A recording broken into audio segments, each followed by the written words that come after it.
జగన్మోహన్ రెడ్డి తిరుమల పర్యటనకు అనుమతి లేదని మా పార్టీ నేతలకు పోలీసులు నోటీసులు ఇస్తున్నారు. ఇలాంటి పరిస్థితులు గతంలో ఎప్పుడూ చూడలేదు. పొరుగు రాష్ట్రాల నుంచి కూడా బీజేపీ శ్రేణులు రప్పిస్తున్నారు. లడ్డూల అంశాన్ని పక్కదారి పట్టించేందుకు డిక్లరేషన్ అంశాన్ని తీసుకొచ్చారు. తిరుమల లడ్డు మీద చెప్పినవన్నీ అబద్ధాలని రుజువులు కనిపిస్తున్నాయి. సీఎం స్థానంలో ఉన్నటువంటి వ్యక్తి అసత్యాలు చెప్తున్నారు. తిరుమల పవిత్రతని, శ్రీవారి ప్రసాదాన్ని రాజకీయం చేస్తున్నారని జగన్ ఆరోపించారు. జంతువుల కొవ్వుతో ప్రసాదాలు చేశారని అబద్ధాలు చెప్తున్నారు. అబద్ధాలు ప్రచారం చేస్తున్నారని ఆధారాలు చూపిస్తాం. టీటీడీలో 6 నెలలకు ఒకసారి టెండర్లు పిలవడం దశాబ్దాలుగా జరుగుతున్నది. తక్కువ రేటుకి కోట్ చేసిన వారికి టీటీడీ టెండర్ ఖరారు చేస్తుంది. దశాబ్దాలుగా జరుగుతున్న కార్యక్రమాన్ని వివాదాస్పదం చేస్తున్నారు. క్వాలిటీ చెక్ చేయించాకే వాహనాలు వస్తాయి. టీటీడీ కూడా క్వాలిటీ చెక్ చేస్తుంది. పరీక్షల్లో విఫలమైన వాహనాలను వెనక్కి పంపించడం అనేది ఎప్పుడు జరిగేది. గతంలో తెలుగుదేశం పార్టీ హయాంలో కూడా కొన్ని ట్యాంకర్లు వెనక్కి పంపించారు. కల్తీ ప్రసాదాలను భక్తులు తిన్నట్టు దుష్ప్రచారం చేస్తున్నారు. టీటీడీ బోర్డు సభ్యులుగా తీసుకోవాలని కేంద్రం, సీఎంలు సిఫార్సు చేస్తున్నారు. టీటీడీ బోర్డు సభ్యులు ప్రముఖులు పారదర్శకంగా పనిచేస్తారు అని జగన్ అన్నారు. తప్పు చేసేందుకు అవకాశం లేని వ్యవస్థలో టీటీడీ ఉంది. మా హయాంలో 18 సార్లు నెయ్యి ట్యాంకర్లు వెనక్కి పంపించాం. శ్రీవారి ప్రసాదాల్లో వాడని నెయ్యిని వాడినట్లు ఎందుకు అంటున్నారు? అప్పుడప్పుడు నమూనాల్ని సిటిఐఎఫ్కి, మైసూర్కి పంపిస్తారు.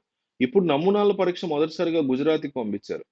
ఆవులు, వెజిటబుల్ ఆయిల్స్ తిన్నా ఇలాంటి ఫలితాలు వస్తాయని చెప్పింది. ఈ విషయాలన్నీ నివేదిక డిస్క్లైమర్స్ లో రాశారు. గుజరాత్ నుంచి వచ్చిన నివేదికని టీడీపీ కార్యాలయమే రిలీజ్ చేసింది. రహస్య నివేదిక అయితే టీడీపీ ఆఫీస్ నుంచి ఎలా బయటకు వస్తుంది? ట్యాంకర్లలో వచ్చిన నెయ్యిని వాడలేదని టీటీడీ ఈవో చెప్పారు.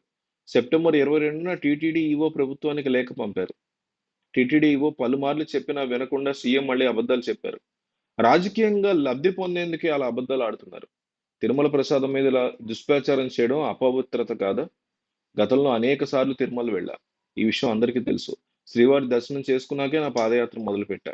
పాదయాత్ర పూర్తయ్యాక కూడా నడిచి వెళ్లి స్వామివారిని దర్శించుకున్నా. బ్రహ్మోత్సవాల్లో స్వామివారికి 5 సార్లు వస్త్రాలు సమర్పించా. నా కులం, మతం గురించి ప్రజలందరికీ తెలుసు. గుడికి వెళ్లే వ్యక్తిని ఏ మతం అని అడగడం సరికాదు. మాజీ సీఎంకి ఇలాంటి పరిస్థితులుంటే మిగతా వారి పరిస్థితి ఏంటి?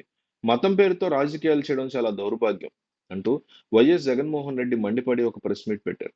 అంతేకాదు, ఆయన దాని తర్వాత మాట్లాడినటువంటి మాటలు కావచ్చు, ఇదంతా కూడా మతతత్వ రాజకీయాల్ని ఏ రకంగా బీజేపీ గాని, కూటమి ప్రభుత్వం గాని ప్రోత్సహిస్తోంది అనటానికి జగన్మోహన్ రెడ్డి రకమైనటువంటి ప్రెస్ మీట్ పెట్టి అన్ని ఎక్స్‌ప్లెయిన్ చేశారని, తన యొక్క కార్యక్రమాన్ని కూడా జగన్మోహన్ రెడ్డి వాయిదా వేసుకోవడానికి ముఖ్య కారణం మతతత్వ రాజకీయాలు ఏ రకంగా ప్లాన్ చేస్తున్నారనేది ప్రజలకి చూపించడానికేనని వైసీపీ శ్రేణులు ఉంటున్నాయి.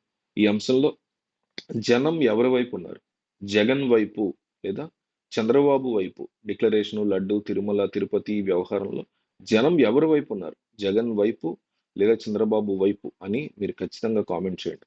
ఎందుకంటే ఎంతో మంది నాయకులు చూస్తారు ఈ వీడియో. వాళ్ళకి తెలియాలి ప్రజలు ఏమనుకుంటున్నారని. ప్రజల మనసుల్లో ఏముందనేది తెలీదు. వాళ్ళు కూడా మనలాగా టీవీలో చూస్తారు. కానీ మీరు ఇచ్చేటువంటి ఇలాంటి కామెంట్ల వల్ల మాత్రమే ప్రజలు జగన్ వైపు ఉన్నారా, చంద్రబాబు వైపు ఉన్నారా ఈ అంశాలనేది వాళ్ళు తెలుసుకుంటారు. కాబట్టి బాధ్యతాయుతంగా కంపల్సరీ కామెంట్ చేయండి.